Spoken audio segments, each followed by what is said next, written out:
Hello friends, welcome to our channel create घर and our next video. मेरा नाम है प्रभात। आज का हमारा टॉपिक है मॉडिफाइड टूल्स। तो चलिए स्टार्ट करते हैं।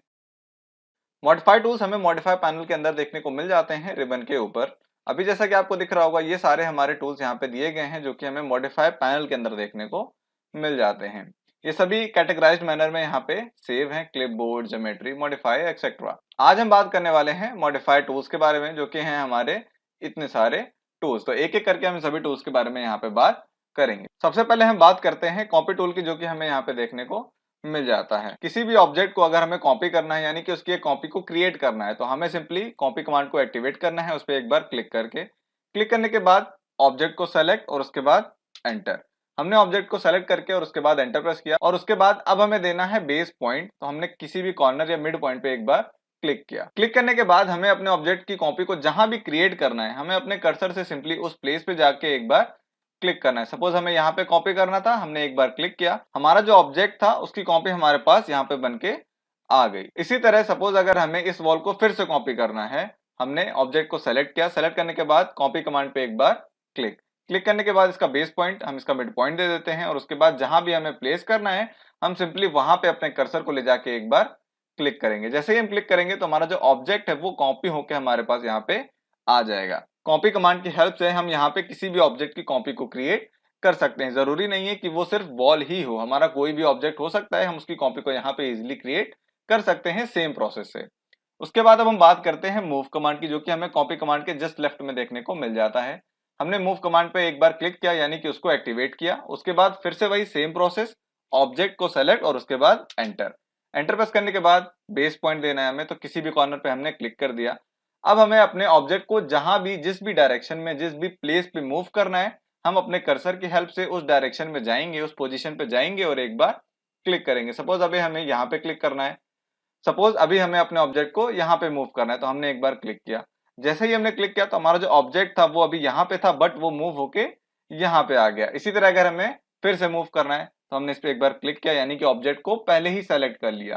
फिर से मूव कमांड पे एक बार क्लिक, उसके बाद बेस पॉइंट, इसका हम मिड पॉइंट देंगे और उसके बाद हमें जहां भी इसे मूव करना है, हम वहां पे जाके अपने कर्सर से एक बार क्लिक करेंगे। जैसे ही हमने क्लिक किया तो हमारा ऑब्जेक्ट जो था वो यहाँ से मूव होके यहाँ पे आ गया। उसके बाद अब हम बात करते हैं रोटेट कमांड की, जो कि हमें यहाँ पे कॉपी कमांड के जस्ट राइट में देखने को मिल जाता है।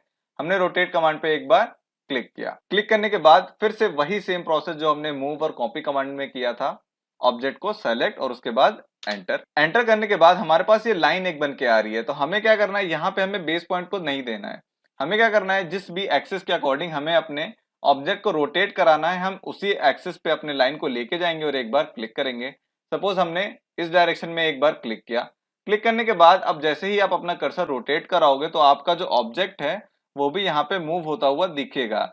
ये जो इमेज आपको डैश डैश लाइन की हेल्प से देखने को मिल रही है, ये शो करता है कि हमारा ऑब्जेक्ट जो है वो कितना रोटेट हो रहा है। तो अभी जैसा कि हमने इस डायरेक्शन में अपने कर्सर को लाया और एक बार क्लिक किया, जैसे ही हमने क्लिक किया था जो हमारा ऑब्जेक्ट था वो यहाँ पे रोटेट होकर हमारे पास आ गया।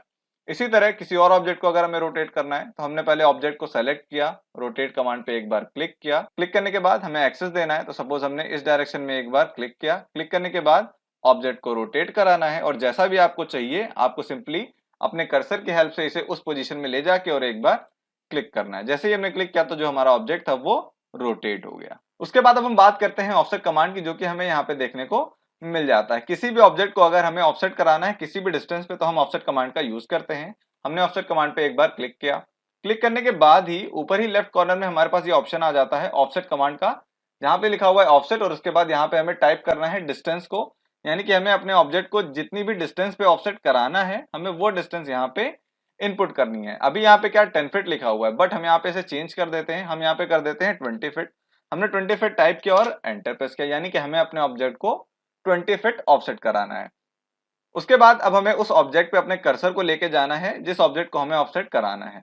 इसकी डायरेक्शन को हम अपने कर्सर की हेल्प से मैनेज कर सकते हैं। सपोज अभी हमें चाहिए कि हमारा जो ऑब्जेक्ट है उसका ऑफसेट राइट साइड में हो, तो हम अपने कर्सर को राइट साइड में लेके आएंगे।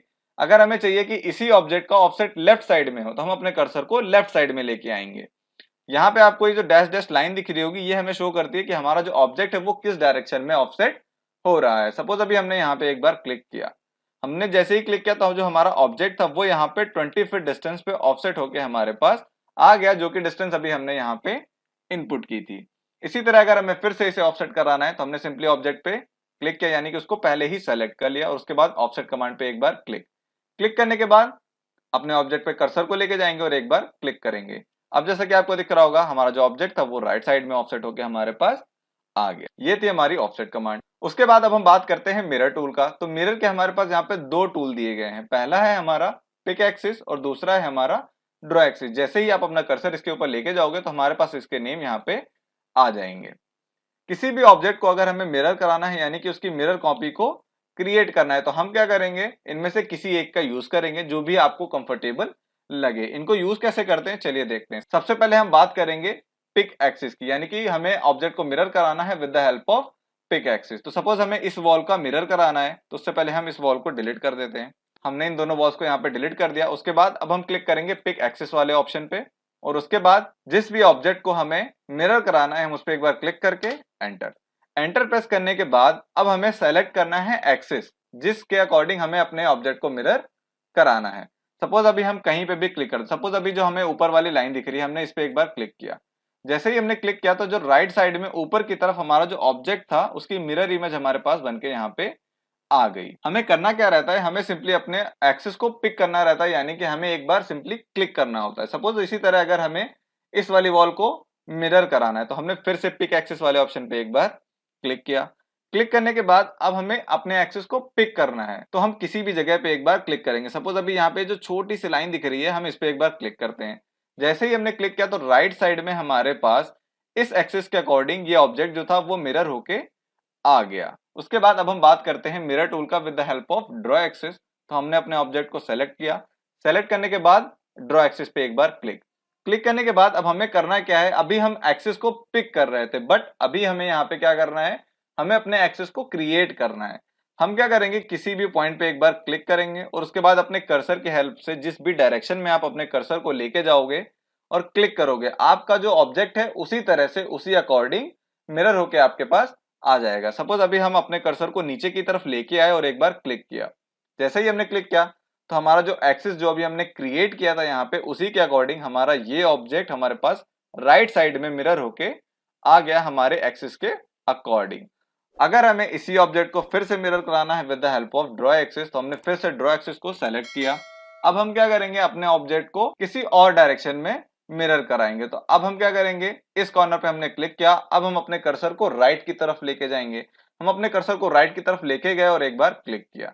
अब जैसा कि आपको यहाँ पे दिख रहा होगा, हमारा जो ये ऑब्जेक्ट था, हमने जो left to right axis create किया उसके अकॉर्डिंग हमारा जो ऑब्जेक्ट था वो यहाँ पे मिरर होके हमारे पास इजिली आ गया। तो इस तरह से वर्क करता है हमारा पिक एक्सिस और ड्रॉ एक्सिस। उसके बाद अब हम बात करते हैं हमारे आज के लास्ट टॉपिक के बारे में, जो कि है हमारा अलाइन टूल, जो कि हमें यहाँ पे देखने को मिल जाता है। ये वर्क कैसे करता है और इसका यूज क्या है चलिए देखते हैं। उसके लिए हम यहाँ पे एक वॉल और ड्रॉ कर लेते हैं। सपोज हमने यहाँ पे ये वॉल एक और ड्रॉ कर ली, ठीक है। अब हम क्या करेंगे, अलाइन टूल को एक्टिवेट करेंगे। हमने उस पर एक बार क्लिक किया। क्लिक करने के बाद हमें अगर इस वॉल को इस वॉल के जस्ट सामने लेके आना है इसी के अलाइनमेंट में, यानी कि कुछ इस तरह से, तो हम अलाइन टूल का यूज करेंगे। हम करेंगे क्या, अभी आपको जो ये वॉल दिख रही है, ठीक है, हमने अलाइन टूल को एक्टिवेट किया और उसके बाद ऊपर वाली लाइन पे हमने एक बार क्लिक किया। जैसे ही हमने क्लिक किया, ठीक है, उसके बाद अब हमें सेलेक्ट करना है, हमें जिस ऑब्जेक्ट को अलाइन कराना है इस ऑब्जेक्ट से, तो हमें इस वॉल को अलाइन कराना है। तो हमने इस वॉल की ऊपर वाली लाइन पे एक बार क्लिक किया। जैसे ही हमने क्लिक किया तो अब आपको यहाँ पे देखने को मिल जाएगा कि सेम अलाइनमेंट में हमारी ऊपर वाली वॉल इस वॉल के अलाइनमेंट में आ चुकी है। इसी तरह अगर आपको किसी और ऑब्जेक्ट को एक दूसरे के अलाइनमेंट में लेके आना है तो आप अलाइनमेंट की हेल्प से इजीली कर सकते हैं। इसी तरह सपोज फिर से हम यहाँ पे दो वॉल्स को और क्रिएट कर लेते हैं, ठीक है। हमने यहाँ पे दो वॉल्स को क्रिएट किया, बट अब हमें चाहिए क्या कि हमारा जो ये वाली लाइन है, यानी कि जो ये लाइन है हमारी, इसके अलाइनमेंट में हमारी ये वॉल आनी चाहिए। तो हम क्या करेंगे, अलाइनमेंट कमांड को एक्टिवेट करेंगे और उसके बाद हम पहले इस वाली लाइन को सेलेक्ट करेंगे। सेलेक्ट करने के बाद अब हमें इसके अलाइनमेंट में जिस भी ऑब्जेक्ट को लेके आना है हम उस ऑब्जेक्ट की लाइन को सेलेक्ट करेंगे। तो हमने फिर से इस वाली लाइन को सेलेक्ट किया। जैसे ही हमने सेलेक्ट किया तो अब हमारी जो दोनों लाइंस थी, यानी कि जो दोनों वॉल्स थी, वो एक ही अलाइनमेंट में यहाँ पे आ गई हैं, यानी कि सेम लेवल पे। तो इसी तरह हम अलाइनमेंट कमांड का यूज यहाँ पे बहुत इजीली कर सकते हैं। तो ये थे हमारे आज के कुछ मॉडिफाइड टूल्स। बाकी के जो मॉडिफाइड टूल्स हैं उनके बारे में हम नेक्स्ट वीडियो में बात करेंगे। ये थी हमारी आज की वीडियो। अगर आपको वीडियो पसंद आई हो तो प्लीज वीडियो को लाइक, शेयर और चैनल को सब्सक्राइब जरूर करें। For latest updates, floor plans, house design के लिए आप हमारे पेजेस को भी फॉलो कर सकते हैं। लिंक आपको डिस्क्रिप्शन में मिल जाएगी। Thank you so much.